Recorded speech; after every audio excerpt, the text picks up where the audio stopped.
یا ایھا الذین آمنوا ادخلوا فی السلم کافہ، اے ایمان والو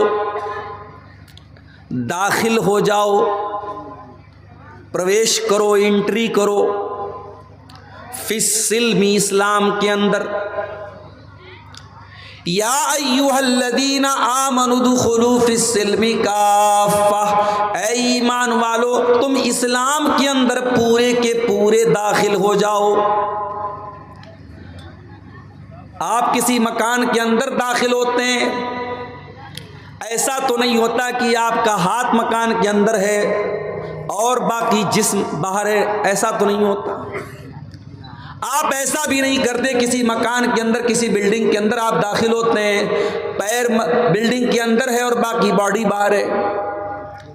آپ جب بھی کسی مکان میں پرویش کرتے ہیں، کسی گھر میں داخل ہوتے ہیں تو پورے کے پورے داخل ہوتے ہیں۔ اللہ رب العالمین فرما رہا ہے ادخلوا فی السلم کافہ، اے ایمان والو تم اسلام کے اندر پورے کے پورے داخل ہو جاؤ۔ گویا اسلام بھی ایک بلڈنگ کی طرح ہے، اسلام بھی ایک گھر کی طرح ہے، اور اس گھر میں تمہیں آدھا ادھورا نہیں داخل ہونا ہے، اس گھر میں تم پورے کے پورے داخل ہو جاؤ۔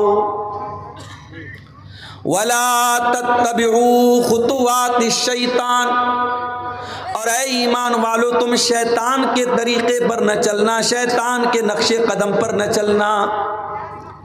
اِنَّهُ لَكُمْ عَدُوٌّ مُّبِينٌ، شیطان تمہارا سب سے بڑا دشمن ہے، کھلا ہوا دشمن ہے، وہ چھپ کر کے دشمنی نہیں کر رہا ہے، کھل کر کے دشمنی کر رہا ہے۔ بھئی ایک دشمن ہمارا وہ ہوتا ہے، دشمن ہے لیکن ہم کو معلوم نہیں ہے، اس سے بچنا تھوڑا مشکل ہوتا ہے۔ شیطان کوئی ایسا دشمن نہیں جو چھپا ہوا ہے، شیطان پہلے دن سے ہمارا دشمن ہے۔ ہمارے باپ آدم کو اسی نے جنت سے نکلوایا، ہماری ماں حوا کو اسی نے جنت سے نکلوایا۔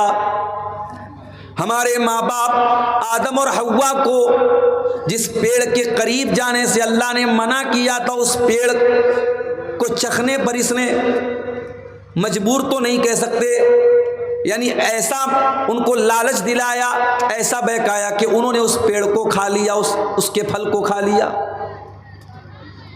جنت کے اندر ان کے کپڑے بدن سے اتر گئے، دونوں برہنہ ہو گئے، ننگے ہو گئے، جنت کے پتوں سے اپنی شرمگاہوں کو ڈھانپنے لگے۔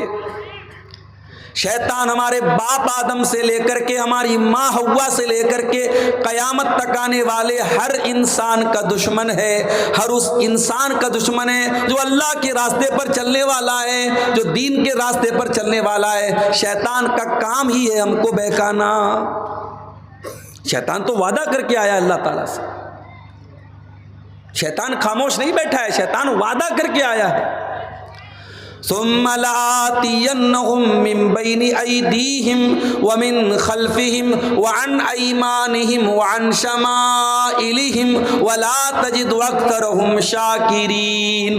اے اللہ میں تیرے زیادہ تر بندوں کو بہکاؤں گا، اے اللہ آگے سے بھی بہکاؤں گا، پیچھے سے بھی بہکاؤں گا، دائیں طرف سے بھی بہکاؤں گا، بائیں طرف سے بھی بہکاؤں گا، اے اللہ ہر طرف سے تیرے بندوں کو بہکاؤں گا۔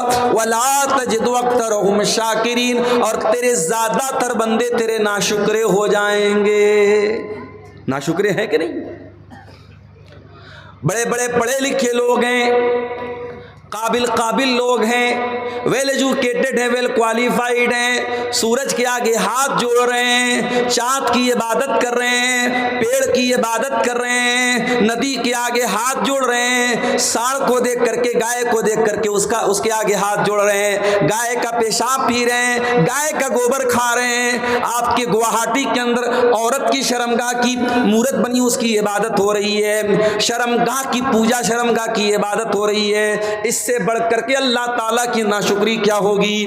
پیدا کرنے والا اللہ، زندگی دینے والا اللہ، آکسیجن چلانے والا، آکسیجن دینے والا اللہ، روزی روٹی کا مالک اللہ، اور اللہ کی دھرتی پر رہ کر کے اللہ کی آکسیجن میں سانسیں لے کر کے انسان شرمگاہ کی عبادت کر رہا ہے، اس سے بڑھ کے ناشکری کیا ہوگی؟ ابھی ہمارے اتر پردیش میں 12 سال پر ہمارے غیر مسلم بھائیوں کا ایک تہوار آتا ہے مہا کنبھ کے نام سے، ابھی وہ چل رہا ہے، بڑی بھیڑ ہے، ابھی ٹرینوں میں روڈ پر سفر کرنا بڑا مشکل ہے۔ الہ آباد کے اندر، پریاگ راج کے اندر سارے دیش بھر سے سنت سادھو آئے ہوئے ہیں، میڈیا والے خوب کوریج دے رہے ہیں۔ اس میں ایسے بھی سادھو لوگ آتے ہیں، ایسے بھی بابا لوگ آتے ہیں، کوئی 10 سال سے اپنا ہاتھ ایسے اٹھائے ہوئے ہے اور اسی کو بہت بڑی عبادت سمجھ رہا ہے، کوئی ننگا ہو کر کے، مادر ذات برہنہ ہے، ننگا ہے، بدن پر ایک کپڑا نہیں، شرمگاہ نظر آ رہی ہے، عورت آتی ہے اس ننگے بابا کے آگے سجدہ کرتی ہے، اس کی شرمگاہ کو چھو کر کے آشیرواد لیتی ہے اور میڈیا والے اس کو کوریج دے رہے ہیں۔ میرے پیارے ساتھیو، اس منظر کو دیکھ کر کے انسانیت بھی شرما جائے، انسان بھی شرما جائے کہ یہ کیا ہو رہا ہے، شرمگاہ کی عبادت ہو رہی ہے اور انسان ننگا گھوم رہا ہے اور اس کو دین سمجھا جا رہا ہے، اس کو ثواب سمجھا جا رہا ہے۔ یہ سارے مناظر دیکھنے کے بعد کیا ہمارے اور آپ کے دل میں یہ جذبہ پیدا نہیں ہوتا کہ اے اللہ تیرا بہت بڑا کرم اور احسان ہے کہ تو نے ہمیں مسلمان بنایا ہے، ہماری اوقات نہیں تھی، ہماری حیثیت نہیں تھی کہ ہم اپنی سوجھ بوجھ سے اس دین کو قبول کرتے۔ بڑے بڑے دانشور، بڑے بڑے پڑھے لکھے بدھی جیوی لوگ اسی ملک میں رہتے ہیں، اسلام قبول نہیں کر رہے ہیں، توحید قبول نہیں کر رہے ہیں۔ اے اللہ ہم اس بات کی گارنٹی کیسے لے سکتے تھے؟ یہ تو تیرا کرم ہے، تو نے ہمیں مسلمان بنایا ہے۔ کبھی غور کرنا میرے پیارے ساتھی، ہمارے اندر کوئی سرخاب کا پر لگا ہوا ہے؟ اللہ نے کون سی ایسی خاص بات ہمارے اندر دیکھی ہم کو مسلمان بنا دیا؟ یہ بس اس کا کرم ہے، اس کی کرپا ہے، اس کی رحمت ہے، ورنہ ہم کس لائق ہے میرے پیارے ساتھی؟ اسی لیے جنتی جب جنت میں جائیں گے تو کیا کہیں گے؟ وَقَالُوا الْحَمْدُ لِلَّهِ الَّذِي هَدَانَا لِهَذَا وَمَا كُنَّا لِنَهْتَدِيَ لَوْلَا أَنْ هَدَانَا اللَّهُ۔ اے اللہ تیرا کرم اور تیرا شکر ہے، تو نے ہم کو ہدایت کی نعمت سے نوازا، اسلام کی نعمت سے نوازا۔ اے اللہ اگر تو ہم کو ہدایت نہ دیتا تو ہمیں یہ ہدایت نہیں مل سکتی تھی، ہم اس ہدایت کو نہیں پا سکتے تھے۔ اے اللہ تیرا کرم ہے کہ تو نے ہم کو ہدایت سے نوازا۔ یہ اللہ کا بہت بڑا احسان ہے میرے پیارے ساتھی۔ اسی لیے 5 ٹائم کی نماز میں ہم بار بار اللہ تعالیٰ سے کیا دعا کرتے ہیں؟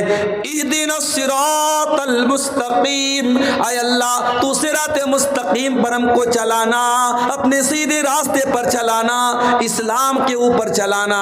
صراط الذین انعمت علیہم، اے اللہ ان کے راستے پر چلانا جن کے اوپر تیرا کرم ہوا، تیرا انعام ہوا۔